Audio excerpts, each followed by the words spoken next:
Estamos de volta com o programa Conexão Tupã, hoje recebendo a visita do Padre Carlos, novo vigário da Igreja Matriz de São Pedro.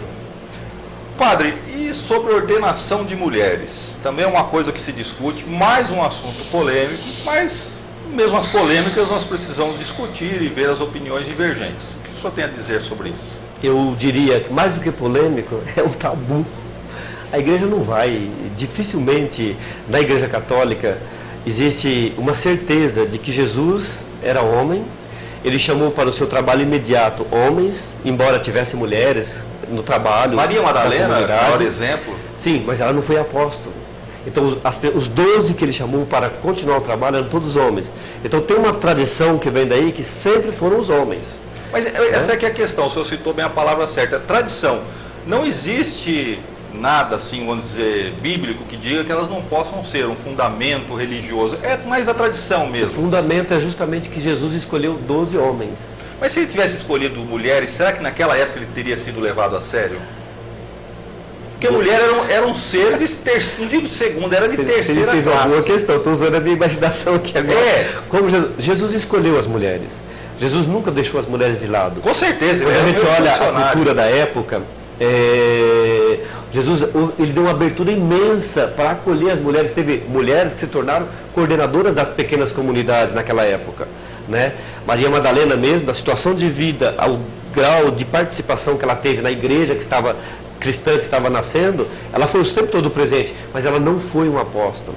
Então, por causa desses detalhes da vida, do chamado, da vivência, quem acompanhou, quem estava presente, sempre eram os homens, né?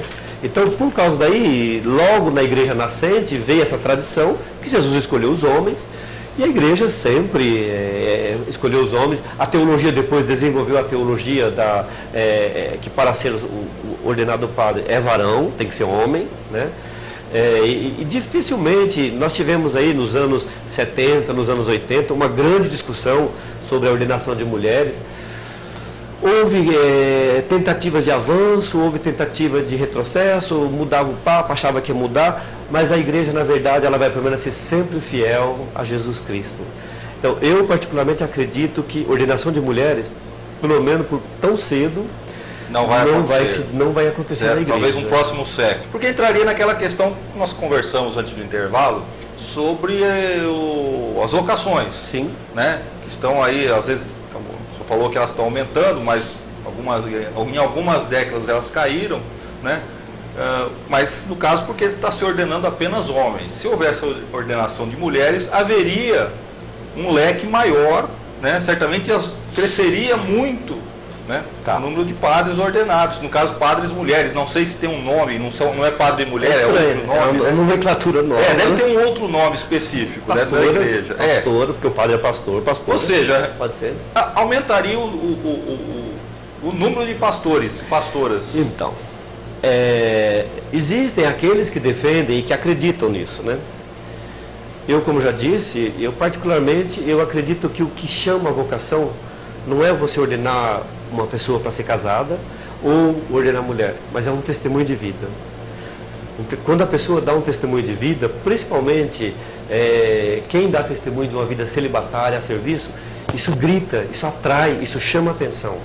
Então, eu penso cada vez mais que a questão não está aí, mas é chamar os cristãos de hoje, os padres, naquilo que lhe compete, dar testemunho onde ele está, do amor, da vida, da dedicação. Eu acho que isso é que chama vocações. Eu na minha maneira de pensar, não é ordenar homens casados, nem ordenar mulheres que resolveriam o problema. É o testemunho cristão. Padre, mais um assunto espinhoso. Gays dentro da igreja, não, eu digo participando da igreja, né? Não vou nem discutir o casamento gay, que aí realmente acho que é um tabu, mas a participação dos gays dentro da igreja.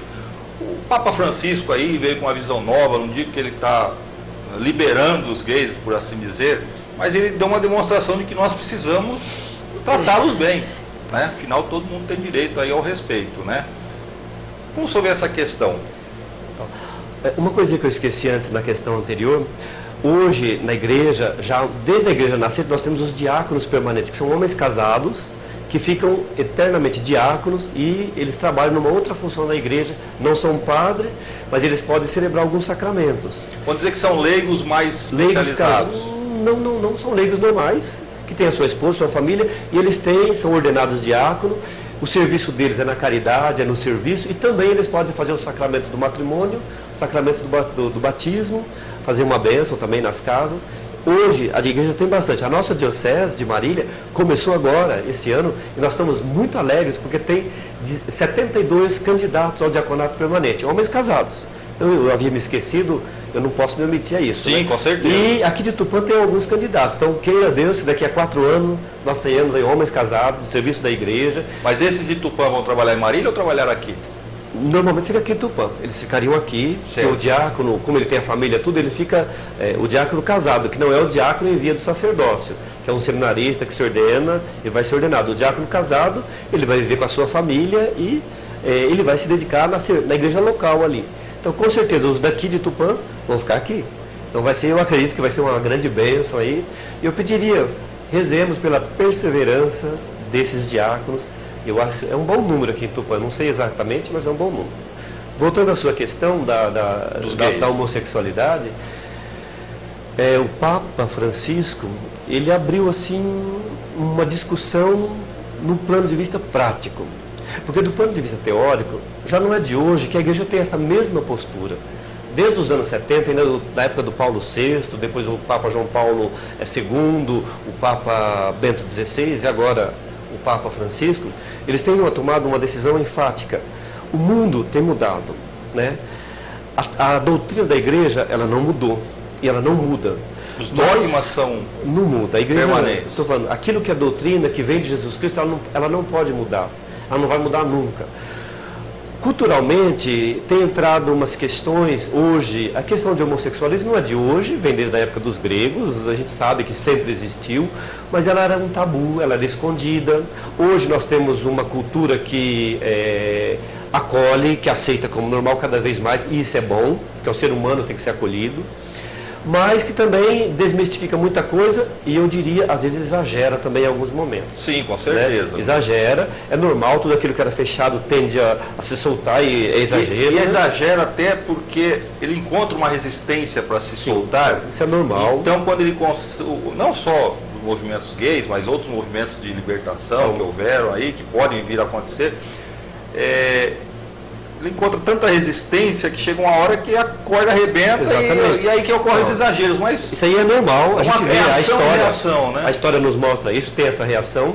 Hoje nós vivemos esse momento de reação voltando para uma normalidade que você acolhe, que você aceita, que você respeita. Isso está na doutrina. O que a igreja já diz desde os anos 70, tem vários documentos aí, inclusive produzidos pela Congregação para a Doutrina,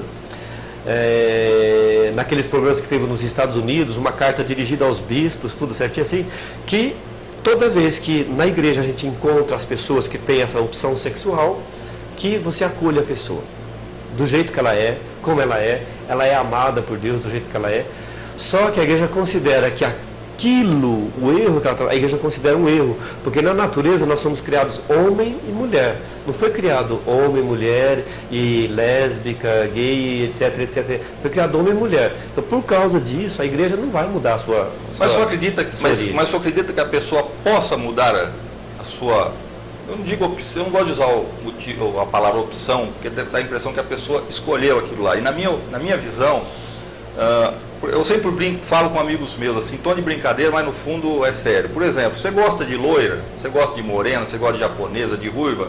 Eu gosto de loira. Por que você gosta de loira? Eu não sei, eu gosto. Mesma coisa, acho que o gay, ele gosta, ele não sabe de homem, ou a mulher gosta de mulher, ou seja, gosta do seu semelhante ali, por motivos, sabe-se lá quais. E com certeza, quando ele descobre ali na infância, ou mesmo na adolescência, é uma coisa muito difícil para ele se aceitar. Então, quando a sociedade e até a igreja vai contra, é mais ele já não está se aceitando. E a sociedade aí, também as religiões não aceitam, é mais um motivo de sofrimento. Sim. Né? Então, mas volto a dizer, com a tradição também da igreja, com a história que a igreja tem, já há muito tempo a igreja não tem excluído essas pessoas.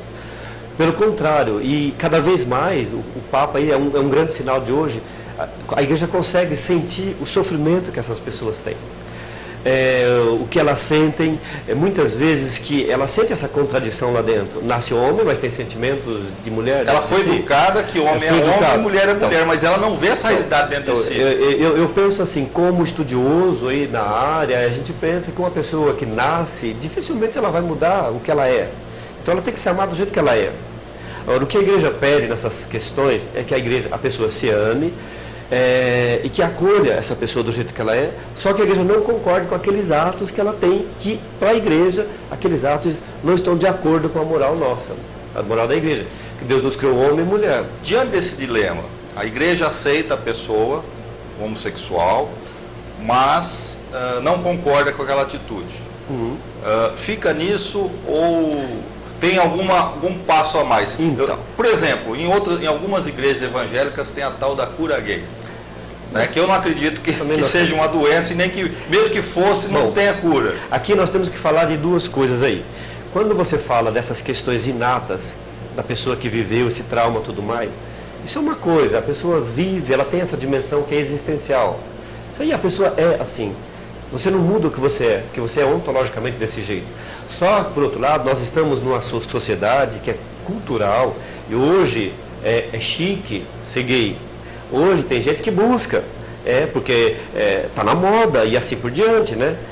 Eu acredito que as pessoas que entraram ou estão nessas práticas por cultura, não por uma opção fundamental de vida, essas mudam com facilidade. Porque se amanhã mudar o que a sociedade fala que é chique, está na moda, eles vão mudar também. Então assim, se você conceber isso como cura, é possível. Agora, uma pessoa que nasceu, que vive ontologicamente, ela não consegue se decepar no seu interior, ela é o que ela é. Isso, essa pessoa, ela já sofre um trauma, um sofrimento interior muito grande. É isso que o Papa está ajudando a gente a entender.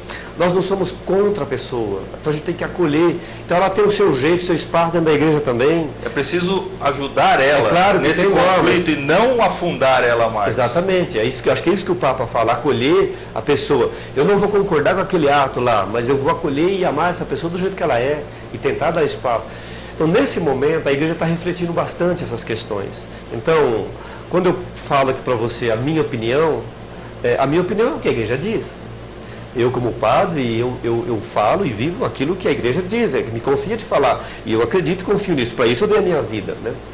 E na maioria das vezes que eu estou falando a minha opinião, é aquilo que eu estou dizendo que a igreja fala, né? A igreja tenta o tempo todo, em todas as situações, salvar a vida, salvar a pessoa, resgatar a pessoa. Isso em qualquer instância. Nesse momento, nesses conflitos e diante das ideologias que tem hoje, o que a gente vê é a igreja tentando salvar também. Só que nesse momento entra questões aí, entre o certo e errado, o que pode, o que não pode, o que é cultural, o que não é cultural, que gera confusões, e aí tem gente que já acha, não, o padre liberou, tá tudo... Não, não é permissivo assim não. Ah, é tudo proibido. Também não é tudo proibido. É a pessoa humana que está em jogo, e a pessoa humana tem que ser amada, tem que ser levantada na sua dignidade, tem que ajudá-la assim, a ser feliz do seu jeito, da sua pessoa, né? Não sei se eu estou sendo claro, porque não, é um assunto polêmico, né? Difícil de se pronunciar. De tudo isso que a gente está falando, uma coisa que me chama a atenção é que, muito lentamente, mas aconteceu vamos dizer assim, uma modernização dentro da igreja. Os dogmas continuam os mesmos, mas, por exemplo, a gente vê a igreja católica de 200, 300 anos atrás, 400, indo lá para a Inquisição, né, que é uma coisa horrorosa. A igreja superou isso, saiu disso. Apesar, algumas outras igrejas aí pelo mundo, mesmo pelo Brasil, tem algumas práticas que a igreja católica praticava há 300 anos atrás e não pratica mais. Ou seja, a igreja católica avançou, enquanto outras recuaram, né? E acho que grande mudança, grande marco ali foi o Concílio Vaticano II, né? Que algumas pessoas dentro da igreja até hoje não aceitam algumas mudanças. Muita gente mesmo. Né? Tem até a questão aí da missa tridentina, que alguns praticam, né? São uma minoria, né? Mas a igreja, de certo modo, evoluiu. Talvez não da forma como nós, leigos, gostaríamos, né? Tivesse evoluído, mas ela evoluiu. A gente vê aí práticas em outras religiões muito piores. Olha, você fez uma referência aí que eu acho que vale a pena a gente lembrar. A igreja, eu quero lembrar do Papa Bento XVI, que brilhantemente, com a sua sabedoria, ele ajudou a gente a entender muita coisa no mundo, né? A igreja caminha na história. Ela tem as realidades divinas, mas ela se insere na história. A cada época tem a cultura, e a cultura muda de época para época. Nesse momento nós vivemos numa cultura que é bastante libertária, libertadora, em muitas questões. Tem muitos tabus, muitas polêmicas. Na Idade Média era uma outra cultura, muito religiosa, muito politizada, né? E aquelas famílias que dominavam a história, que dominavam a igreja também estavam inseridas. Então gerou uma sociedade, uma igreja, naquele contexto diferente, que se a gente olhar hoje, a gente vai olhar com críticas. Tá. Mas dali era um povo, viveu muita gente santa lá. Do ponto de vista histórico e cultural, teve erros, como nós temos hoje. Mas naquele momento teve erros. Um deles, gravíssimo, foi a Inquisição, né? Pessoas que estavam na igreja agiram não em nome de Deus, mas usando o nome de Deus, mas agiram do ponto de vista político. Interesses e próprios. Deu escândalo que deu, e por interesses próprios, por defesa de famílias e assim mesmo. E isso aconteceu até dentro da igreja. Pessoas que se ordenaram, que não eram vocacionados para o sacerdócio, mas que assumiram os espaços dentro da igreja porque era política. Se eu pudesse comparar, é como se fosse uma Câmara de Deputado federal ou estadual, e ocupavam esses espaços para defender interesses. O que deu? Deu a Inquisição. Deu uma falta de coração na sociedade. Tá. A igreja naquele tempo teve muitos santos que defendeu a vida, que defendeu a dignidade, apesar desse contexto. E alguns perderam a vida por causa disso. Muitos perderam a vida, muitos, não são alguns. Alguns estão canonizados. Muitos deram a vida que são santos, que não foram canonizados, porque nós não conhecemos tanto a vida assim. O que aconteceu? Tinha uma moral, tinha um costume, tinha uma tradição, a igreja era viva. A sociedade foi mudando. O advento do iluminismo, depois tudo mais, né? E houve mudanças na sociedade. Automaticamente houve uma mudança da maneira da igreja se inserir naquela sociedade, naquela cultura. Quando o Concílio Vaticano II vem, ele foi uma luz. Foi como se tivéssemos assim aberto as janelas e entrou um vento fresco numa casa que estava fechada há 500 anos. Então imagina a alegria que não foi. E eu posso traduzir. E ao mesmo tempo uma reação contrária de alguns. Eu vou só traduzir para você. Nesse tempo todo era aquela igreja do poder, bela, bonita, que rezava de costa em latim. E de repente a primeira mudança da igreja, vamos rezar na língua do povo, na língua que você entende. Como a gente vê hoje. E com o Papa não mais de o padre não mais de frente para o povo. Então, essa foi uma mudança. Imagina o que isso não Eu acredito que tenha sido um choque para os católicos. Muita gente se chocou, muita gente deixou de ser padre, de ser cristão por causa disso, porque não aceitou a novidade. E foi uma mudança, só para dizer que outras mudanças vieram no mesmo sentido, que colocou a igreja numa sociedade que estava em mudança, mas colocou a igreja também nesse período de mudança. Do ponto de vista de participação na igreja, naquela época tinha uma igreja hierárquica, o Papa, os padres, os bispos, os padres e o povo lá embaixo. A partir do Concílio Vaticano II, a igreja era circular, onde junto com o povo, lado a lado. O povo tem o seu, ele pelo poder que ele recebeu no batismo, ele também ajuda no governo da igreja. Cada um com sua missão específica, mas a igreja é o povo de Deus. Não é mais a igreja que vem de cima para baixo, mas é o povo de Deus. Essa mudança, por incrível que pareça, mudou toda a história. Mudou toda a história, que a maneira de ver, a maneira de encarar, deu uma igreja hoje que tem pastoral, que vai até no meio do povo, uma igreja que canta, uma igreja que celebra, uma igreja que ela desce até onde estão as pessoas, uma igreja que vai até onde está a cultura, que entra nos espaços da sociedade, coisa que não ficava só no espaço sagrado, como antigamente. Isso deu uma visão, uma mudança na igreja, que é a igreja que a gente tem hoje, né? No entanto, o Concílio Vaticano II, embora com todas essas luzes que ele nos deu, isso para o clero, para o mundo, para a igreja, para a liturgia, em todos os sentidos, ainda temos muito para colocar em prática. Ainda não está em prática. Quando a gente vê o nosso querido Papa aí bater na tecla para ir descer até os portos, para ser uma igreja em saída, ele está falando, vamos viver o Concílio Vaticano II. Tem muita coisa que ainda não vivemos. Ou seja, e como seria bom se nós tivéssemos não um Papa Francisco, mas milhões de cristãos que vivessem, pensassem e agissem como ele está nos ensinando. Seria uma outra história. Não seria uma igreja da Inquisição, seria uma igreja da solidariedade, da compaixão, da misericórdia. Assim que eu vejo. Não sei se Vocês estão me entendendo? Mas Com certeza. eu acho que essa novidade o Conselho trouxe e ainda tem muita coisa para colocar em prática ainda, né? Acho que vai mais ou menos por aí, né? Vamos chamar o apoio cultural, voltamos logo em seguida.